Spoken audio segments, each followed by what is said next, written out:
كتاب بلوغ المرام من أدلة الأحكام للإمام الحافظ أحمد بن علي بن حجر العسقلاني رحمه الله تعالى. قال رحمه الله: بسم الله الرحمن الرحيم. الحمد لله على نعمه الظاهرة والباطنة.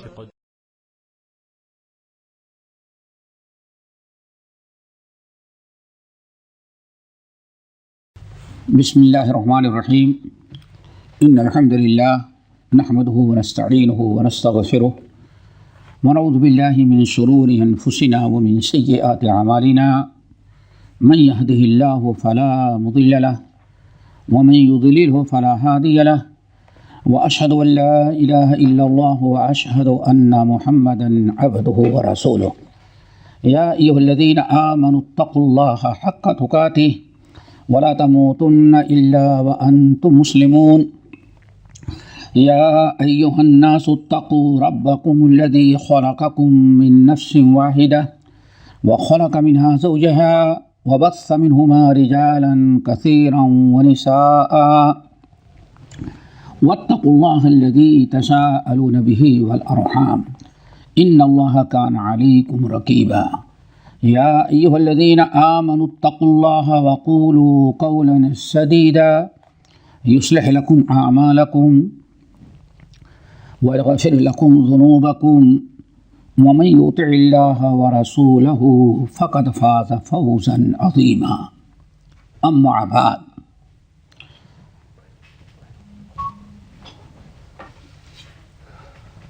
محترم حضرات، دینی بھائیوں اور بہنوں، بلوغ المرام کے کتاب الحج کے درس اور شرح میں شامل ہونے والے تمام بھائیوں اور بہنوں ساتھیوں، یہ نبی علیہ السلام کے حج کا طریقہ، یعنی آپ نے حج کیسے کیا تھا، مدینے سے نکل کر کے مدینہ واپس آنے تک آپ نے حج کیا، حج کے بعد مدینہ واپس آئے، یہ پورے سفر میں آپ نے کیا کیا کیا؟ حضرت جابر بن عبداللہ رضی اللہ تعالی عنہما نے سب سے زیادہ اس کو محفوظ کیا، اس لیے بڑی طویل حدیث ہے یہ، اور اس طویل حدیث میں ہم پچھلے درس میں ہم پہنچے تھے وقوف عرفہ تک کہ نبی علیہ السلام پہلے گئے تو آپ نے سب سے پہلے آپ نے وادی ارنا میں جو مکے سے جو حرم عرفات اور حدود حرم کی بھی ایک وادی تھی، وہاں خیمہ لگا ہوا تھا، آپ نے خیمے میں آرام کیا۔ پھر زوال کا وقت ہوا اور وادی ارنا میں پہنچے، نمرہ پہنچے، اور وہاں اذان دی گئی ظہر کی، آپ نے خطبہ دیا اور ظہر اور عصر کی نماز باجماعت ادا کی گئی۔ خطبے میں آپ نے اسلام کے بڑے احکامات بیان کیے۔